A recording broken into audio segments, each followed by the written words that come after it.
बात बाजार में हाहाकार की। रुपए की लगातार गिरावट ने सभी को सन्न कर दिया है। रुपया अब तक के सबसे निचले स्तर पर पहुंच गया है। $1 मुकाबले रुपए की कीमत 68 के आंकड़े को पार कर गई है। सरकार और रिजर्व बैंक की सारी कोशिशें नाकाम साबित हो रही हैं।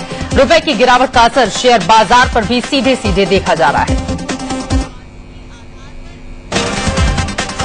अगस्त महीने में रुपया पस्त होता जा रहा है। 6 अगस्त को $1 की कीमत 61 रुपए 54 थी। करीब 3 हफ्ते बीतने के बाद 27 अगस्त आते आते रुपया 66 के आंकड़े को पार कर गया। 66 के आंकड़े को पार कर गया। गिरते रुपए पर बीजेपी नेता मुख्तार अब्बास नकवी ने केंद्र सरकार पर निशाना साधा है। ट्विटर पर उन्होंने लिखा है कि बाप बढ़ाना भैया, सबसे बड़ा डॉलर हो रहा है भारत निर्माण। डॉलर के मुकाबले रुपया दिनों दिन गिर रहा है, लेकिन केंद्रीय वित्त मंत्री पी चिदम्बरम ने भरोसा दिलाया कि रुपया फिर से सुधर जाएगा। उन्होंने कहा कि आज हर देश की अर्थव्यवस्था के सामने चुनौती है, जिससे भारत भी अछूता नहीं। बीजेपी नेता यशवंत सिन्हा ने अर्थव्यवस्था को लेकर केंद्र पर हमला बोला। लोकसभा में उन्होंने कहा कि देश की अर्थव्यवस्था बुरे दौर में है, जिसके लिए उन्होंने केंद्र की आर्थिक नीतियों को जिम्मेदार ठहराया। गिरता रुपया सोने को लोगों की पहुंच से दूर करता जा रहा है। घरेलू स्तर पर रुपए में रिकॉर्ड गिरावट के चलते आयात महंगा होने से सोना चढ़कर 34,000 रुपए प्रति 10 ग्राम के आंकड़े को पार कर गया। महंगाई के बोझ तले दबी जनता को एक और बड़ा झटका लग सकता है। संसद के मानसून सत्र के बाद सरकार डीजल के दामों में प्रति लीटर 3 रुपए की बढ़ोतरी कर सकती है। डॉलर के मुकाबले रुपए की लगातार गिरने के चलते डीजल की कीमतें बढ़ सकती हैं। गुजरात के वडोदरा में 2 इमारतें जमींदोज होने से 8 लोगों की मौत हो गई। मलबे में 35 से 40 लोगों के दबे होने की आशंका जताई जा रही है। वडोदरा के माधव नगर इलाके में अर्बन डेवलपमेंट अथॉरिटी की ये दोनों बिल्डिंग थी। दोनों ही बिल्डिंग 3 मंजिला थी। हादसे की खबर मिलते ही मौके पर फायर ब्रिगेड की टीम पहुंच गई और राहत और बचाव का काम तेजी से शुरू किया गया। वडोदरा में हादसे की खबर मिलते ही मुख्यमंत्री नरेंद्र मोदी ने ट्विटर के जरिए दुख जताया। उन्होंने लिखा कि वडोदरा में 2 इमारतों के गिरने की खबर सुनी, राहत बचाव का काम शुरू हो गया है। ग्रेटर नोएडा में रेत माफिया के खिलाफ मुहिम चलाने वाले आईएएस दुर्गा शक्ति नागपाल का निलंबन यूपी सरकार वापस ले सकती है। सूत्रों के हवाले से खबर यह है कि अखिलेश सरकार आईएएस दुर्गा के जवाब से संतुष्ट है और उन्हें फिर से बहाल किया जा सकता है। धार्मिक स्थल की दीवार गिराने का आरोप लगाकर उन्हें सस्पेंड कर दिया गया था। आईएएस दुर्गा शक्ति नागपाल को क्लीन चिट देने वाले गौतम बुद्ध नगर के डीएम रविकांत का तबादला कर दिया गया है। रविकांत को अभी कहीं पोस्टिंग नहीं मिली है। रविकांत के तबादले की वजह मंगलवार को नोएडा में हुए हंगामे को बताया जा रहा है। दरअसल डीएम की अगुवाई में मंगलवार को नोएडा के सोरखा गांव में प्रशासन और पुलिस की टीम अवैध कॉलोनी पर कार्रवाई करने गई थी। यहां पुलिस टीम पर लोगों ने हमला बोल दिया और पुलिस की गाड़ी में आग लगा दी। पथराव में कई पुलिसकर्मी जख्मी भी हुए। आसाराम बापू के मामले को लेकर राजस्थान के मुख्यमंत्री अशोक गहलोत ने दिल्ली में केंद्रीय गृह मंत्री सुशील कुमार शिंदे से मुलाकात की। नाबालिग के यौन शोषण के आरोपों में घिरे आसाराम का मामला राजस्थान के जोधपुर में ही चल रहा है। नाबालिग से रेप के आरोपों से घिरे आसाराम बापू खुद को पाक साफ बताते फिर रहे हैं, लेकिन आसाराम के दावे पर पीड़ित लड़की के पिता ने चुप्पी तोड़ी है। इंडिया न्यूज से बातचीत में उन्होंने कहा कि आसाराम चाहें तो सीबीआई जांच करा ले। अगर ऐसा कहते हैं, उनकी तो आदत हमेशा ऐसा ही कहते बचते रहे। अगर ऐसी साजिश है तो सीबीआई जांच करा ली जाए। दूध का दूध हो जाएगा, पानी का पानी अलग हो जाएगा। आसाराम बापू ने अपने ऊपर लगे आरोपों को मनगढ़ंत बता दिया, लेकिन पीड़ित लड़की के पिता ने कहा कि गलत आरोप लगाकर कोई क्यों अपनी इज्जत उछालना चाहेगा। कोई अपनी ऐसे सरेआम अपनी बेटी की इज्जत उछालेगा, अपने घर की इज्जत बर्बाद करेगा। हमारे दोनों बच्चों का करियर बर्बाद हो गया, हमारी इज्जत मिट्टी मिल गई। पीड़ित के पिता का कहना है कि पहले वो आसाराम बापू को भगवान मानते थे, लेकिन इस घटना के बाद से उनका भरोसा ही टूट गया है। जब तक मेरे सामने इसका चेहरा नहीं आया था, मैं इसे भगवान मानता था। तो साजिश कैसी है? किसकी साजिश है? अरे हमारी इज्जत लूट ली और कहा कि साजिश रही है। पीड़ित लड़की के पिता ने आरोप लगाया है कि आसाराम पर कार्रवाई होने में देरी हो रही है और उन्हें तुरंत ही जेल में डाल देना चाहिए था। मेरे हिसाब से तो अभी तक कार्रवाई नहीं पूरी है। आसाराम बापू जो है वो खुले जगह से जगह जा रहे हैं, प्रवचन दे रहे हैं। हाँ, तो यही तो गलती है। इसके क्या बताया हम तो पकड़ के बंद कर देना चाहिए। पीड़ित के पिता का यह भी कहना है कि आसाराम बापू के प्रतिनिधियों की तरफ से उन्हें लगातार धमकी दी जा रही थी और इस मामले में चुप रहने को कहा जा रहा था। मिली को धमकियां मिली थी, बराबर टेलीफोन पर उन्होंने कहा आप ये गलत कर रहे हो, इसके परिणाम आपको भुगतने पड़ेंगे, खूब उन्होंने किया था। 2-3 दिन तक लगातार, अभी 3-4 दिन से आनी बंद हुई। लेकिन आसाराम है कि खुद को बेगुनाह बताते फिर रहे हैं। उन्होंने कहा है कि लड़की के साथ अगर मैंने गलत किया होता तो वो चिल्लाती और बगल के कमरे में मौजूद मां जरूर सुनती। जरा सा रोई तो आवाज पहुंच जाए, तो 1.5 घंटा तक मैं मुंह दबोचता रहा और जो भी आरोप लगा तो वो चिल्लाती गई। तो माँ पास में बैठी है, पिताजी है, कारण उसके लोग हैं, अभी 9 साढ़े 9 बजे हैं, तो कोई भी नहीं आया। आसाराम ने यह भी कहा कि लड़की फ्रॉड बातें कर रही है और जो आरोप लगाए जा रहे हैं वो मनगढ़ंत है। जिस ढंग से वो बोल रही है ये बिल्कुल फ्रॉड बात, जिस ढंग से वो आरोप है वैसे ढंग से नहीं मिला, पक्का बोलता। और मेरी उम्र 75 साल है और वो मेरी पोती और नाती के बराबर है। आसाराम बापू ने जोर देकर कहा कि उन पर गंदे और बेबुनियाद आरोप लगाए गए, लेकिन आखिर में सच्चाई की ही जीत होगी। मैं तो ये मानता हूं कि सत्य को आंख में झूठ को कर दे, लेकिन ये गंदा आरोप, लेकिन गंदा आरोप होते हुए साथ साथ में बेबुनियाद है। आसाराम बापू ने इस पूरे मामले को राजनीतिक साजिश बता दिया। हालांकि उन्होंने कहा कि साजिश रचने वालों के नाम का वो खुलासा नहीं करेंगे। आसाराम बापू ने यह भी सवाल उठाया कि अगर वारदात जोधपुर में हुई भी है तो 5 दिन के बाद आखिर क्यों दर्ज कराई गई, क्यों नहीं उसको दिल्ली जोधपुर में आकर दर्ज कराया गया। आसाराम भले ही खुद को बेगुनाह बताए, लेकिन जोधपुर पुलिस को लगता है कि कहीं वो देश छोड़कर भाग न जाए, इसीलिए उनके खिलाफ लुकआउट नोटिस जारी कर दिया गया है। साथ ही पुलिस ने सभी एयरपोर्ट को अलर्ट भी कर दिया है, यानी कि अब देश छोड़कर भाग नहीं पाएंगे आसाराम। वहीं नानुकुर के बाद आखिरकार आसाराम बापू ने मंगलवार को इंदौर आश्रम में जोधपुर पुलिस का समन ले लिया। इसके लिए उन्होंने पुलिस वालों को घंटों इंतजार करवाया। आसाराम बापू ने समन तो रिसीव कर लिया, लेकिन साथ ही इंदौर का आश्रम छोड़कर सूरत पहुंच गए। लुकआउट नोटिस और समन जारी होने के बावजूद आसाराम बेफिक्र हैं। एक तरफ जहां आसाराम बापू पर शिकंजा कसता जा रहा है, वहीं बीजेपी उनके बचाव में दिख रही है। इंदौर के आसाराम बापू से मिलने बीजेपी के विधायक रमेश मंडोला ने उनके खिलाफ लगे आरोप को साजिश बता दिया। आसाराम बापू पर लगे आरोपों पर बीजेपी के केंद्रीय नेतृत्व ने कहा है कि पूरे मामले की जांच निष्पक्षता से होनी चाहिए। आसाराम बापू के बहाने दिग्विजय सिंह ने बीजेपी पर निशाना साधा है। ट्विटर पर कांग्रेस महासचिव ने लिखा कि महिलाओं पर अपराध को लेकर बीजेपी का दोहरा मानदंड, दूसरों को सजाए मौत लेकिन फर्जी संतों को माफी।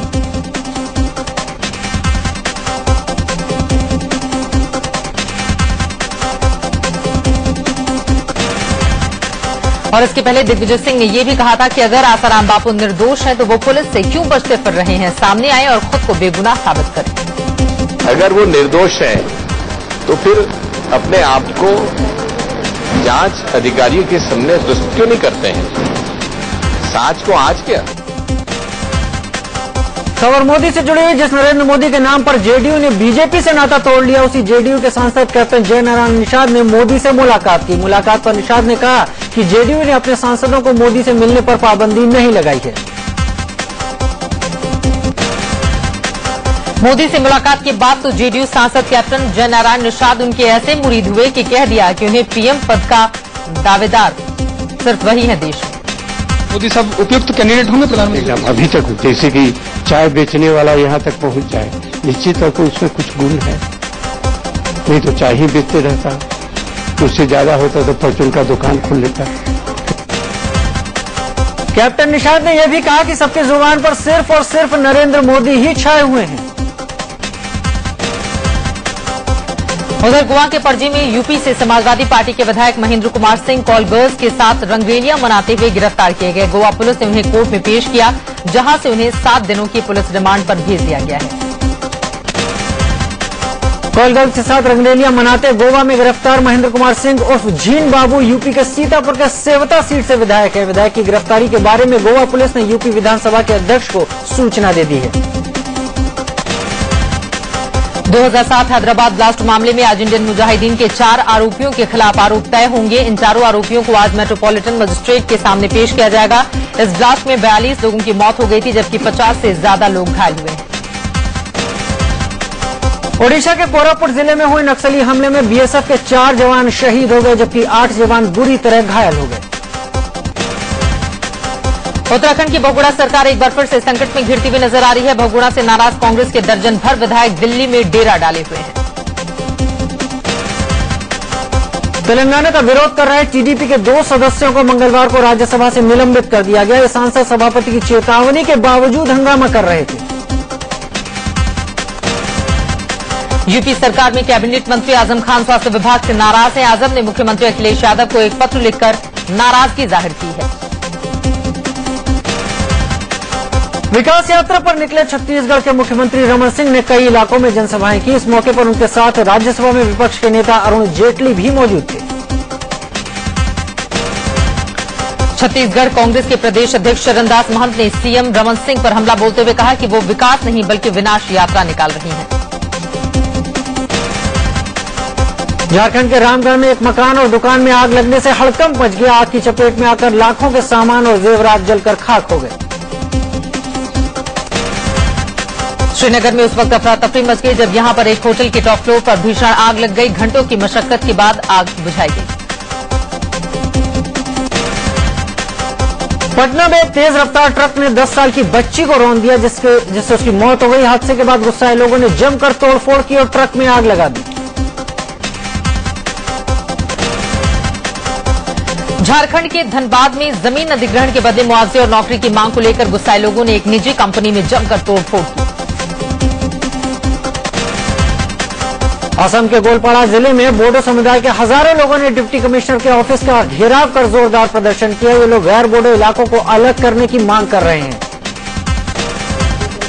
बिहार के दानापुर में रविवार को हुए नाव हादसे में मारी गई एक महिला का शव मिलने के बाद लोगों ने प्रशासन पर संवेदनहीनता का आरोप लगाया है।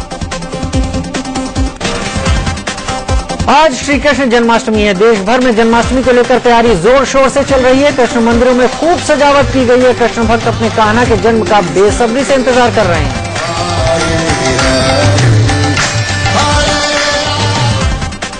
कृष्णगिरी मथुरा में जन्माष्टमी को लेकर लोगों में जबरदस्त उत्साह देखा जा रहा है। मुख्य कृष्ण मंदिर में सुबह हुई मंगल आरती में हजारों की तादाद में श्रद्धालुओं ने हिस्सा लिया।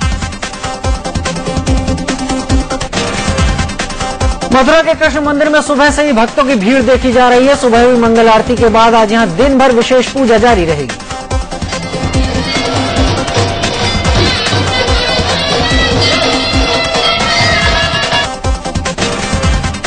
कृष्ण जन्माष्टमी के मौके पर दिल्ली के बिड़ला मंदिर में भी सुबह से ही भक्तों की भारी भीड़ देखी जा रही है।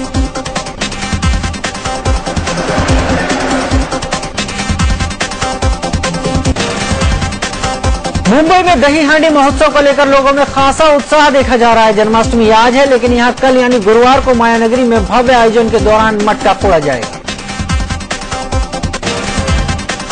दही हांडी महोत्सव की तैयारी जोरों शोरों से जारी है। युवा प्रैक्टिस में जुटे हुए हैं। आज तैयारी पूरी होने के बाद कल भव्य दही हांडी महोत्सव का आयोजन किया जाएगा। मुंबई में दही हांडी पर सियासी रंग भी चढ़ने लगा है। बीजेपी ने मुंबई में गोविंदाओं को नरेंद्र मोदी की तस्वीर वाली टी शर्ट और उनके मुखौटे बांटे।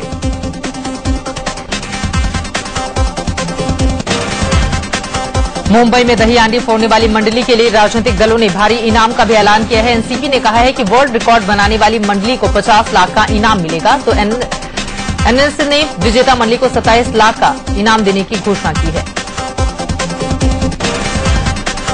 यूपी के बलिया में बाढ़ से हालात गंभीर हो गए हैं। हर तरफ पानी ही पानी नजर आ रहा है। सैकड़ों घर पानी में डूब चुके हैं। जान बचाने के लिए लोग घर छोड़कर भागने को मजबूर हैं। बलिया जिले के करीब 200 गांव बाढ़ की चपेट में है। बाढ़ की भयावह स्थिति को देखकर प्रशासन के भी हाथ पैर फूल गए हैं। राहत और बचाव के लिए एनआईएफ की टीम को बुलाया गया है। पिछले 10 सालों में ऐसी बाढ़ पहली बार देखी गई है। इलाहाबाद में गंगा और यमुना में आए उफान के चलते आई बाढ़ ने 30 साल का रिकॉर्ड तोड़ दिया है। शहर के 1/3 लोग घरों में कैद होकर रह गए हैं। घर, दुकान सब डूब चुके हैं। लोगों ने घर की छतों पर शरण ले रखी। तबाही का अंदाजा आप इसी से लगा सकते हैं कि गंगा और यमुना का पानी पौष इलाकों में घुस गया है। आलीशान मकान पानी में पूरी तरह से डूब चुके हैं। जहां नजर डालिए सिर्फ पानी ही पानी नजर आ रहा है। वाराणसी में गंगा का रौद्र रूप जारी है। पहले से कुदरत का कहर झेल रहे लोगों पर अब प्रशासन की बदइंतजामी भारी पड़ रही है। लोगों का आरोप है कि प्रशासन बीमारी से जूझ रहे लोगों का इलाज कराने से भी पल्ला झाड़ रहा है। बिहार की राजधानी पटना में गंगा के बढ़ते जलस्तर को देखते हुए अलर्ट जारी किया गया है। यहां गंगा खतरे के निशान से 84 सेंटीमीटर ऊपर बह रही है। प्रशासन तटीय इलाकों में बसे लोगों को सुरक्षित जगह भेजने में लगा हुआ है। दिल्ली की रोहिणी कोर्ट ने एक युवक के हत्यारे 2 सगे भाइयों को मौत की सजा सुनाई है और 4 दोषियों को उम्र कैद। मामला 2 साल 2009 का है, जब सुल्तानपुरी में बहन से छेड़छाड़ का विरोध करने पर दोषियों ने सुभाष नामक युवक की हत्या कर दी थी। नई दिल्ली में बच्चों के पालना घर में मासूमों के साथ छेड़खानी का मामला सामने आया है। इस मामले में आरोपी की उम्र महज 12 साल है। पुलिस ने मामला दर्ज कर लिया है। इलाहाबाद में बीटेक की एक छात्रा को एक तरफा प्यार में जिंदा जलाने की कोशिश का मामला सामने आया है। पीड़ित छात्रा विश्वविद्यालय के कल्पना चावला हॉस्टल में रहती थी। हॉस्टल से यूनिवर्सिटी जाते समय उस पर हमला हुआ। पुलिस ने आरोपी को गिरफ्तार कर लिया है। पीड़ित की हालत खतरे से बाहर है। यूपी के वाराणसी में 5 लोगों के पेट से 10 किलो सोना मिला है। इन 5 लोगों को वाराणसी इंटरनेशनल एयरपोर्ट पर कस्टम अधिकारियों ने पकड़ा था। ये लोग दुबई से आ रहे थे। यूपी के कन्नौज में बैंक खाता खुलवाने को लेकर बवाल खड़ा हो गया। देखते ही देखते पूरे कस्बे में आगजनी और पथराव होने लगा। पीएसी पहुंचने के बाद मामला शांत हुआ।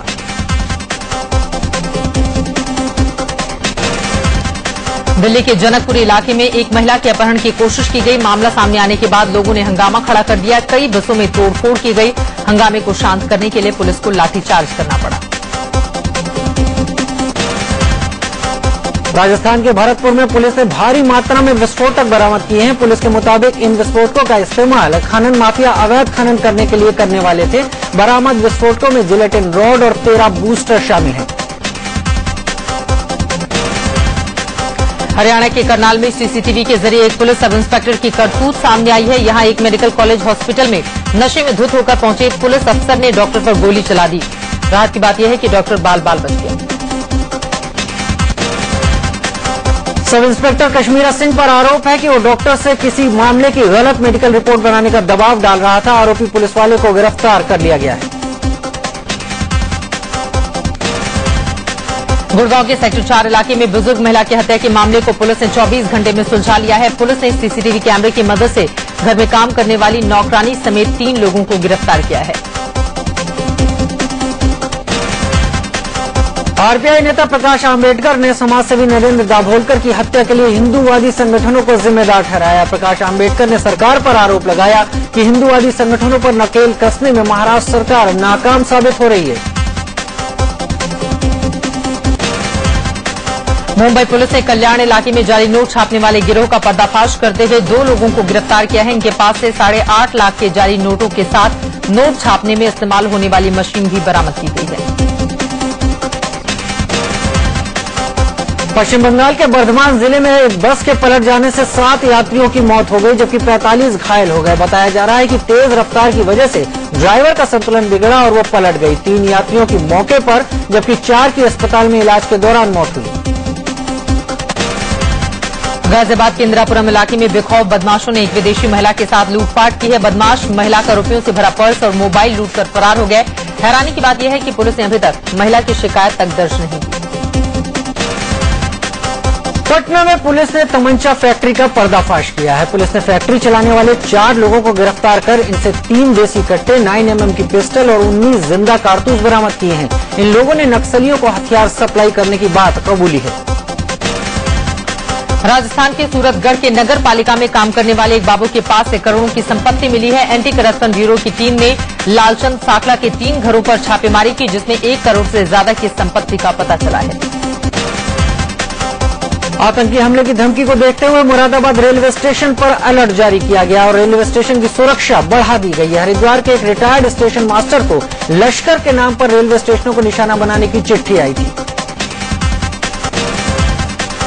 झारखंड के सिमडेगा में एक महिला और उसकी बेटी को अंधविश्वास की बलि चढ़ा दिया गया। यहां बेड़कुदर गांव के लोगों पर आरोप है कि उन्होंने एक महिला और उसकी बेटी को डायन बताकर दोनों की गर्दन काटकर हत्या कर दी। बस्ती में कुछ सरकारी कर्मचारी सर्व शिक्षा अभियान को पलीता लगाने में लगे हुए हैं। यहां स्कूल की किताबें बच्चों को बांटे जाने के बजाय कबाड़ियों को बेची जा रही हैं। कानपुर का एक छात्र बिना पेपर दिए ही इंटर की परीक्षा में पास हो गया। इस लड़के ने हिंदी का पेपर बीमार होने की वजह से छोड़ दिया था, लेकिन जब रिजल्ट आया तो उसे बिना पेपर दिए ही पास कर दिया गया था। असम के नगांव में सेना ने छात्रों के लिए हथियारों की प्रदर्शनी लगाई। प्रदर्शनी को लेकर उत्साहित सैकड़ों छात्रों ने इस आयोजन में हिस्सा लिया। यूपी के हमीरपुर में महिलाओं का दंगल देखने को मिला। बुंदेलखंड में कजली त्योहार के मौके पर युद्ध प्रदर्शन करने की परंपरा है। मर्सिडीज की नई GL class SUV made in India हो गई है। कंपनी ने लग्जरी SUV सेगमेंट में अपनी पकड़ मजबूत करने के लिए इसे पुणे में ही बनाना शुरू कर दिया है।